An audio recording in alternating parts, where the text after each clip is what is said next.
오늘 말씀은 제목이 절기를 왜 허락하셨느냐? 우리를 축복하기 위한 축복의 통로로 쓰기 위해서 허락하셨다. 그래서 설교 제목은 절기는 축복의 통로다입니다. 하나님은 공평한 분입니다. 그러므로 누구에게나 세상에서 성공할 수 있는 기회를 3번 주셨다. 그렇게 말씀합니다. 그러나 하나님이 주신 기회가 왔을 때 준비를 해놓지 않은 사람은 성공할 수 없다고 말합니다. 오직 준비된 사람들, 그런 사람들만 성공의 복을 누린다고 말합니다. 미국의 벤자민 프랭클린이라는 사람은 이런 말을 했습니다. 준비하는데 실패한 사람은 실패를 준비하는 사람이다. 그리고 영국의 벤자민 디즈레일러라는 사람도 비슷한 말을 했습니다. 미래가 누구냐? 미래는 준비된 사람들의 것이다. 그랬습니다. 미국의 또 여자 오프라 윈프리라는 유명한 여자는 행운은 뭐냐? 행운은 준비된 사람들에게 찾아오는 기회와의 만남이다. 그런 말을 했습니다.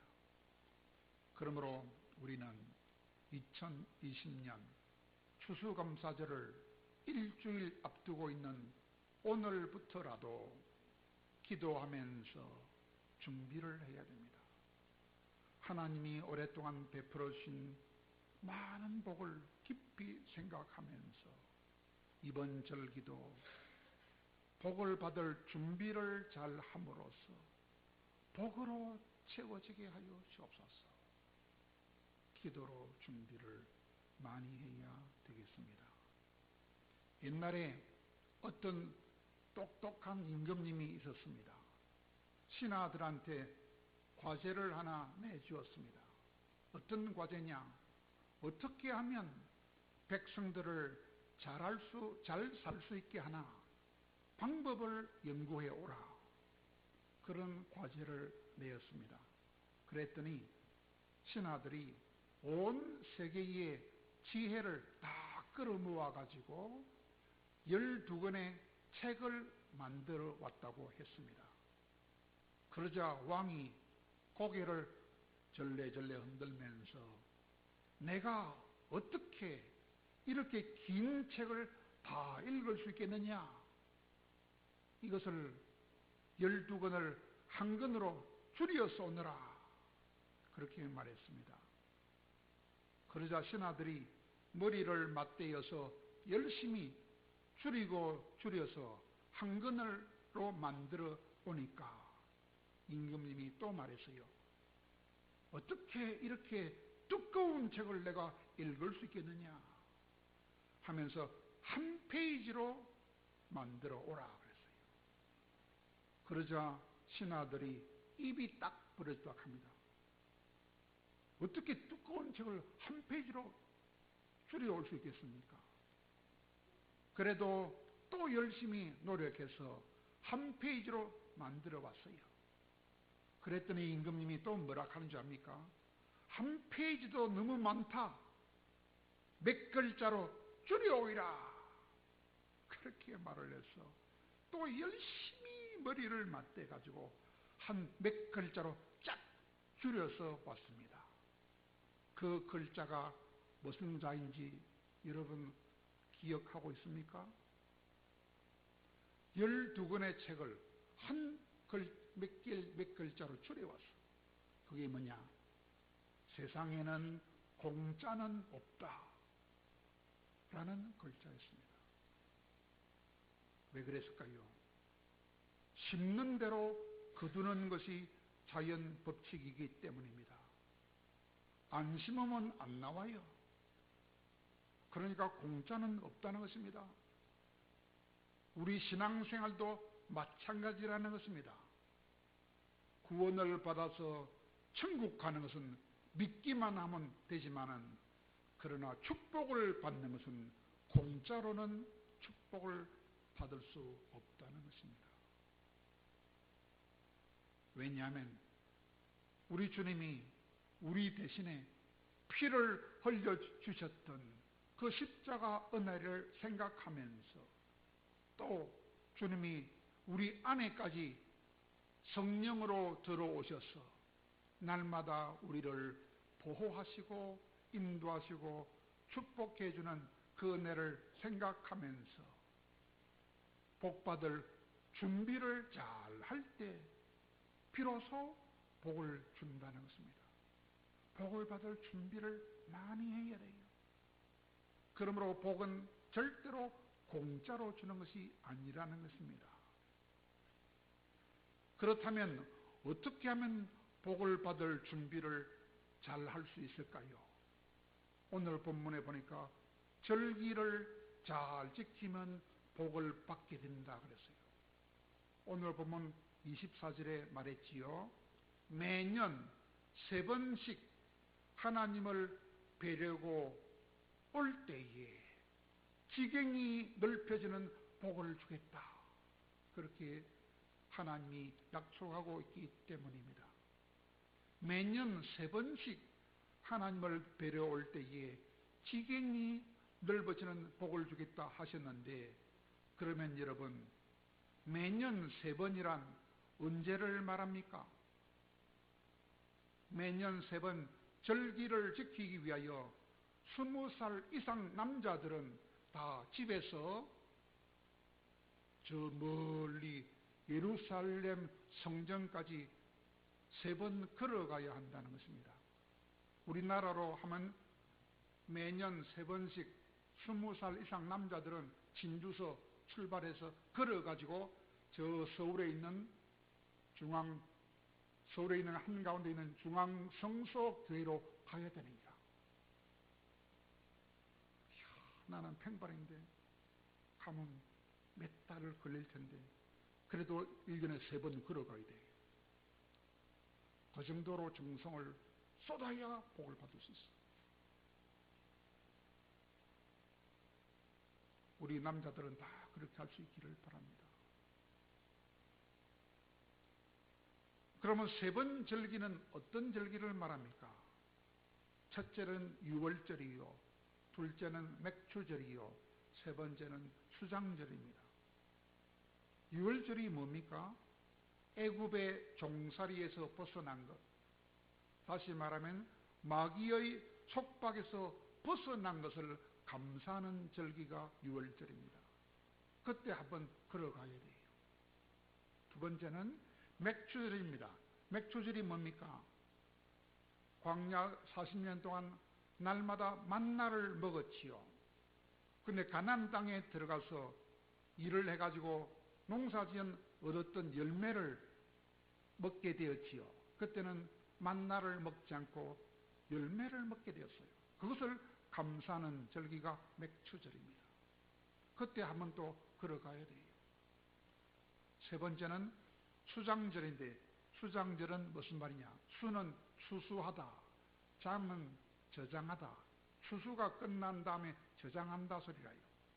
그걸 다른 말로 초막절이라고도 하고 장막절이라고도 하고 추수감사절이라고도 합니다.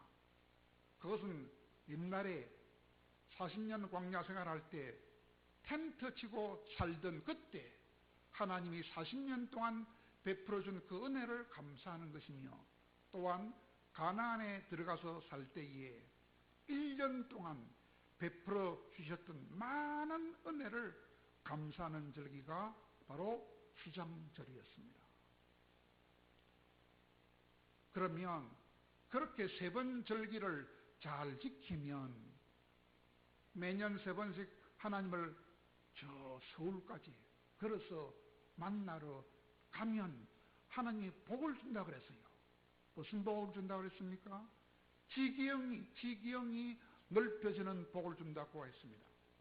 여러분, 지경이 넓어지는 복이란 어떤 복일까요? 여러분이 가장 받고 싶어 하는 복입니다. 그게 뭡니까? 물질의 복이라요. 물질의 복을 주겠다 합니다. 물질 복을 받고 싶어요? 1년에 3번씩 걸어서 서울에 갔다 와야 됩니다. 그 정도 믿음이 있어야 돼요. 나 발이 아파서 안 가겠다. 그러면 물질 복은 주지 않습니다. 이런저런 핑계로 서울까지 멀다, 불평하면 안 가면 하나님이 물질을 다 거두어가 버립니다. 핑계대면 안 됩니다. 중간에 가다가 다리가 부러져도 가야 돼요. 왜냐하면 지경이 넓혀지는 것은 쉽게 말하면, 땅으로 말하면 논밭이 넓어진다는 것입니다. 논을 5마디 가진 사람은 6마디나 7마디나 10마디로 불어나는 복을 준다는 것입니다. 아파트로 말하면 20평 가진 사람이라면 25평, 30평, 50평, 100평까지 하나님이 주시겠다는 것입니다. 그런 복을 받으려면 핑계하지 말고 서울까지 다리에 피가 나도 가다가 다리가 부러져도 갔다 와야 되는 겁니다. 핑계대면 하나님이 주신 물질을 다 그다 가버립니다. 하나님 앞에는 핑계가 안 통합니다. 절기를 지키는 방법은 뭡니까? 3가지라요. 첫째로는 내가 받은 말할 수 없는 지극한 은혜를 깨달아야 돼요. 이야, 내가 은혜를 말할 수 없이 많이 받았구나. 지극한 복을 받았구나. 이거를 깨닫는 사람만 복을 받는 거예요. 고린도후서 9장 14절입니다. 그리고 5절 2번 나와 있어요. 지극한 은혜를 받았구나. 말할 수 없는 은혜를 받았구나. 그래서 감사가 넘치는 사람만 복을 받을 수 있는 거예요. 2번째로는 적게 심는 자는 적게 받고 많이 심는 자는 많이 받는다는 그 법칙을 아는 사람만 복을 받을 수 있어요. 농사 지을 때 땅이 10,000평이라도 씨를 하나도 안 심으면 하나도 안 나와. 많이 심어야만이 나와. 그걸 알고 하나님 앞에 많이 심을 각오가 된 사람, 그 사람만 복을 받을 수 있어요. 고린도후서 9장 6절입니다. 3번째로는 인색한 마음으로 드린다든지, 드리기 싫은데 억지로 드린다든지, 그러면 하나님은 복 안 줍니다. 즐거운 마음으로 정성껏 준비해서 드린 사람, 그런 사람만 풍성한 복을 받습니다. 고린도후서 9장 7절입니다. 이 3가지입니다. 왜냐하면 하나님은 부자가 낸 많은 돈을 좋아하지 않습니다. 가난한 과부라도 정말로 하나님 사랑을 깨닫고 감사가 넘쳐서 조그만 돈을 드려도 기뻐해요. 조그만 돈이 얼마일까요? 가난한 과부가 가장 돈을 적게 냈어요. 그게 뭐냐? 2렙돈을 냈어요. 렙돈이 뭐냐? 렙돈은 노동자가 하루 일을 내서 받는 돈이 있지요. 그 돈의 64분의 1이라. 64분의 1. 그러면 노동자가 하루에 일당이 6만 원이라면 64분의 1은 1,000원도 안 돼. 1,000원도 안 돼. 그 과부가 2렙돈을 냈으니까 2,000원도 안 되는 돈을 냈어. 과부가 추수감사절날 1,800원을 냈어. 그 교회에서 가장 적게 낸 사람이라. 그런데 하나님이 복을 제일 많이 줬어요. 왜 그럴까? 1,700원밖에 안 냈지만은 그것은 그 과부가 가지고 있는 한 달 생활비 전부 다입니다. 한 달 생활비를 전부 다 낸 거라요. 너무 가난하니까 한 달 생활비가 1,700원밖에 없어. 그걸 다 냈어. 하나님은 다 보고 있어. 그래서 가장 기뻐하시고 그 과부한테 엄청 많은 복을 주셨어요. 그렇다면 나는 말할 수 없는 은혜를 별로 받은 거 없는데요, 그런 생각이 드는 사람이 있겠죠. 몰라서 그래요. 모르면 복을 못 받습니다. 왜 그럴까? 제가 알려줄까요? 지금 병원에 가보세요. 자기 실수도 아닌데 자기도 알지 못한 병에 우연히 걸려가지고 몇 달 동안, 몇 년 동안 병원에서 어여 하는 사람 꽉 찼습니다. 그런 병에 안 걸리게 해준 그 은혜만 해도 너무너무 감사할 수 있어야 되는 거예요. 두 번째로는 교통사고를 당해서 병원에 누워있는 사람도 꽉 찼습니다. 자기 잘못한 거 하나도 없어요. 차가 지나가다 팍 다리를 갈아버린 사람도 있어요. 다리가 하나 없어졌어. 얼마나 억울합니까? 직장도 학교도 다 포기하고 병원에 몇 달, 몇 년 누워있는 사람도 있어요. 건강과 부여를 주기 원하시는 그 하나님의 변함없는 지극한 은혜와 말할 수 없는 은혜를 망각하면 안 됩니다. 올해도 우리 건강과 안전을 지켜주신 것을 깊이 깨달아야 합니다. 그리고 정성을 다한 예물을 하나님께 기쁘게 드릴 수 있어야 합니다. 억지로 드리면 차라리 안 드리는 것만 못합니다. 세브란스 병원의 의사가 건망증에 대하여 연구를 했다 합니다. 그런데 이상하게도 남자들보다는 여자들이 건망증이 훨씬 더 심하다고 하는 사실을 발견했다 합니다. 왜 그럴까요? 어떤 여자는 남편이 중요한 서류를 집에 두고 왔다 하면서 빨리 좀 가져오라 하니까 아내가 택시를 타고 빨리 갔기는 갔는데 아이고 서류를 집에 놓고 왔더라고요. 또 어떤 여자는 고3 수험생 아들이 있는데 도시락을 싸주려고 정성껏 맛있는 반찬을 만들었는데 아들이 학교에 가서 도시락을 열어보니까 도시락 안이 텅 비었어. 엄마가 깜빡 감고 빈 도시락을 보냅니다. 또 어떤 여자는 백화점 주차장에 주차를 하고 쇼핑을 한 다음에 그 사실을 잊어버리고 택시를 타고 집에 왔더라 하는 거예요. 이 정도로 여자들이 건망증이 남자보다 더 심하다 그래요. 그러므로 여자들이 남자보다 훨씬 더 많이 기도를 해야 한다는 것입니다. 건망증으로 인하여 오랫동안에도 받았던 복을 잊어버리고 사는 사람도 너무 많다는 것입니다. 그런 사람은 복을 받을 수 없다 이 말입니다. 그러므로 한 해 동안 받았던 하나님의 은혜를 생각해 보면서 은혜가 너무 많은데도 그러나 기도도 해보지 않으므로 받은 은혜를 망각한 채로 그냥 빈손으로 교회에 오거나 마지못해서 억지로 인색한 마음으로 1,000원짜리 한 장을 드리면서 발발 떤다면 그런 사람은 복받기가 힘들다고 하는 것입니다. 또한 하나님이 절기를 허락해 주신 것은 하나님이 물질이 부족해서 물질을 받기 위하여 정한 것이 아니고 우리에게 풍성한 물질을 주고 싶은 마음에서 만드신 줄을 깊이 알고 감사하는 마음과 감사하는 말과 감사하는 찬양뿐만 아니라 감사하는 예물도 받기를 원하신다는 사실을 잘 알아야 되겠습니다.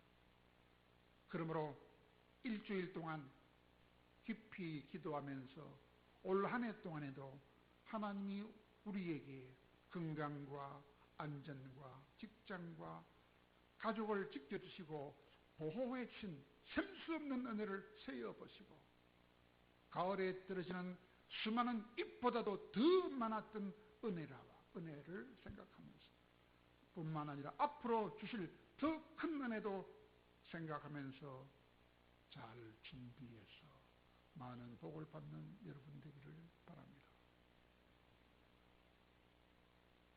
자기 힘으로 성공한 사람을 자수성가한 사람이라 하지요. 그러나 하나님의 은혜로 성공한 사람을 신수성가한 사람이라 합니다. 신수성가한 사람이 있는데 한 사람을 소개하겠습니다. 부산의 감리교 서부노회에 속한 부일교회, 부일교회는 아마 부산에서 제일 크다 이 소린가요? 부일교회 은퇴 목사님으로 계신 김무송이라는 이름을 가진 목사님의 이야기입니다. 그 목사님은 아내와 함께 3명의 아들을 가진 그런 목사님입니다. 그분은 믿음이 참 좋았어요. 25살에 집사가 되었어요. 30살에 안수 집사가 되었어요. 35살에 장로가 되었습니다. 35살에 장로 되기 굉장히 힘듭니다. 믿음이 대단히 좋은 그런 분이었습니다. 그런데 그 집은 얼마나 가난했느냐 하면 김치보다는 고구마 줄기 반찬을 더 많이 먹을 정도로 가난했습니다. 때로는 간장을 반찬으로 주어야 했습니다. 반찬이 없어서 간장을 반찬 주었어요. 나도 옛날에 그랬어요. 우리 엄마한테 물하고 간장하고 밥하고만 주라고 했어요. 우리 집도 옛날에 그 정도였습니다. 간장이 반찬의 전부였습니다. 때로는 눈물을 흘리면서 얘들아 오늘은 쌀이 없어서 밥을 못한다. 그 정도로 가난했습니다. 아들이 주스를 먹고 싶다 하면 물에다가 설탕을 좀 타서 먹으라 줄 정도로 가난한 집이었습니다. 첫 번째 아들이 고등학교 3학년이 되었는데 학비를 내지 못하자 담임 선생님이 그 키가 자그마한 그 학생을 니는 맨 뒷자리에 가서 앉으라 했어요. 학비를 못 내서 큰아들이 고3짜리가 맨 키 작은 아가 맨 키 큰 아들 앉는 자리에 가서 앉아야 했습니다. 두 번째 아들이 초등학교 5학년 때 급성 간염에 걸렸습니다. 병원에 가니까 의사가 병원에 입원하라 그랬습니다. 입원할 돈이 없었습니다.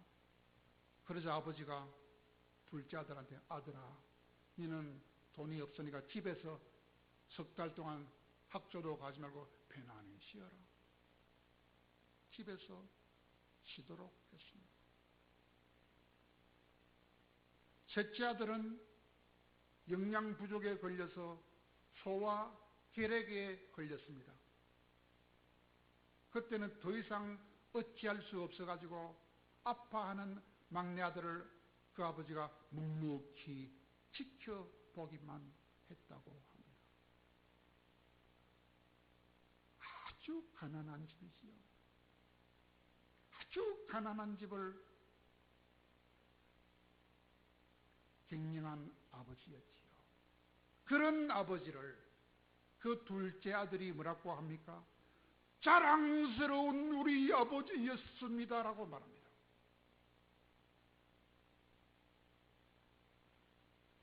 가난해서 반찬이 간장밖에 안 주던 그 아버지를 보고 둘째 아들이 우리 아버지는 정말로 자랑스러운 세상에서 가장 자랑스러운 아버지입니다라고 말합니다. 왜 그랬을까요? 그 아버지는 그런 가난에도 불구하고 27년 동안 한 번도 새벽 기도를 빠진 적이 없었습니다. 나는 목사님임에도 몇 번 빠졌어요. 근데 그 사람은 27년 동안 한 번도 새벽 기도를 빠지지 않았습니다. 왜 그랬을까요? 믿음이 있었기 때문입니다. 무슨 믿음? 고린도후서 8장 9절의 믿음. 고린도후서 8장 9절의 믿음이 뭔지 압니까? 부요하신 예수님이 우리를 위하여 가난하게 되셨어요. 가장 부자인 예수님이 우리를 위하여 가장 가난하게 되신 것은 그 예수님의 가난하심 때문에 우리를 반드시 부유하게 해 주시기 위함이라 하는 그 약속을 굳게 믿었기 때문입니다. 어디라고요? 고린도후서 8장 9절. 가장 부자 되신 예수님이 가장 가난하게 되신 것은 가난한 우리를 부자로 만들어주기 위하여 그렇게 가난하게 되셨다 하는 그 약속을 굳게 믿었기 때문에 그 하나님을 의지하는 믿음으로 27년 동안 한 번도 새벽기도 자리를 놓치지 않았습니다. 그리고 그 아버지에게는 정말로 누구도 따라갈 수 없는 고집이 있어. 고집, 무슨 고집? 믿음의 고집이라요. 그것은 가난 전문가, 전문가는 전문가인데 돈 버는 전문가가 아니고 가난 전문가, 가장 가난한 아버지라. 가난 전문가인 그 아버지는 헌금, 교회에 하나님 앞에 헌금을 드릴 때는 보통 사람이 들을 때는 이야 무모하다, 무모한 면이 있었어요. 왜 그렇습니까? 결혼한 다음에 40년 동안 계속해서 어떤 일을 하느냐? 뭐느냐? 추수감사절이 오면 추수감사 헌금을 드릴 때는 무조건 그달 한 달 수입의 전체를 하나님께 드립니다. 그것도 한 번만 그런 게 아니고 결혼하자마자 40년 동안 계속 그리 드립니다. 그분 믿음만 훌륭한 것이 아니고 그분 아내의 믿음이 더 훌륭한 것입니다. 만약에 내가 그리 하려고 하면 우리 아내가 반대했을지도 모릅니다. 남자들은 여자가 반대하면 못합니다. 아내가 허락했겠지요. 결혼하자마자 여보, 하나님이 주신 은혜가 너무 커. 내 목숨도 드리고 싶어. 목숨은 못 드리고 적어도 추수감사절은 한 달 월급 전체를 다 드립시다 하니까 좋습니다 여보. 40년 동안이나 계속해서 그렇게 됐어요. 돈이 많은 집안도 아닌데 반찬이 간장밖에 없이 가난하게 살면서도 그랬어요. 그 예물을 받으시면 하나님이 얼마나 감동을 받았겠습니까? 내가 하나님이라도 감동을 받았겠어요. 내가 만약에 하나님이라면 그 다음 해부터는 매달 1억씩 축복을 부어주겠어요. 그 모습을 보고 아이들이 원망했겠지요. 시아버지는 반찬만 주면서 돈 다 가졌죠. 믿음 없는 아들도 아마 그랬을 것입니다. 근데 둘째 아들이 똑똑했던 모양이죠. 그거를 보고, 그런 아버지 모습을 보고 자란 둘째 아들이 기도했다고요. 뭐라고 기도하냐? 하나님 아버지, 내가 어른이 되면 우리 아빠보다는 30배, 60배, 100배 더 많은 돈을 벌게 해주세요. 기도했다 하는 거야. 그랬더니 하나님이 진짜로 기도를 응답해 줬어. 기도 응답은 그 아들의 기도보다는 그 아버지의 기도에 응답하여 주신 것 같다라고 둘째 아들이 말하고 있습니다. 왜? 아들 믿음보다 아버지 믿음이 훨씬 더 좋았거든요. 왜냐하면 둘째 아들이 의사가 되었어요. 전문의가 되었어요. 개업을 했어요.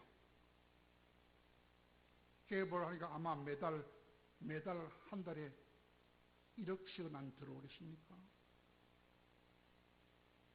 땡 잡았지요. 간장만 먹던 사람이. 그 형님은 뭐하느냐? 세계에서 가장 좋다는 삼성전자 책임연구원이 되었어요. 동생은 뭐가 되느냐? 한의사가 되었어요.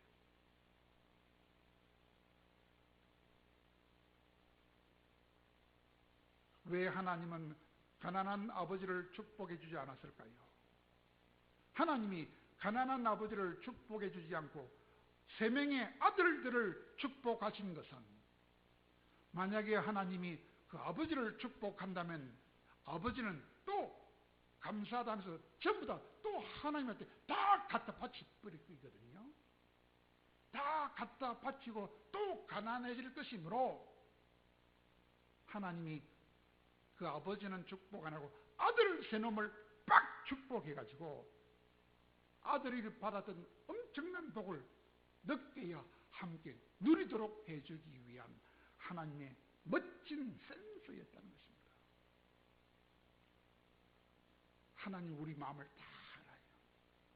믿음이 있는가 없는가 다 알아요. 진짜 감사인가 억지 감사인가 다 알아요. 하나님은 속지 않습니다. 말만 복 주세요, 안 줍니다. 기도 아무리 해도 소용없어요. 똑바로 추신하지 않고 기도하는 것은 헛소입니다. 그러므로 사랑하는 여러분, 믿어야 됩니다. 하나님이 나를 반드시 부자로 만들어 주신다고 약속했지? 어디서? 고린도후서 8장 9절에서 뭐라고? 가장 부유하신 예수님이 가장 가난하게 되신 것은 가난한 나를 부자로 만들어 주시기 위하여 예수님이 가난하게 되었으니 나는 반드시 부자가 되겠구나 믿어야 됩니다. 두 번째로는 정성껏 감사를 드릴 때에 더 많은 복을 주신다는 것을 믿고 정성껏 하나님께 드려야 됩니다. 그리하기 위하여 잘 준비해서 정성껏 드림으로 놀라운 축복을 받을 수 있는 진실한 신자들이 다 될 수 있기를 간절히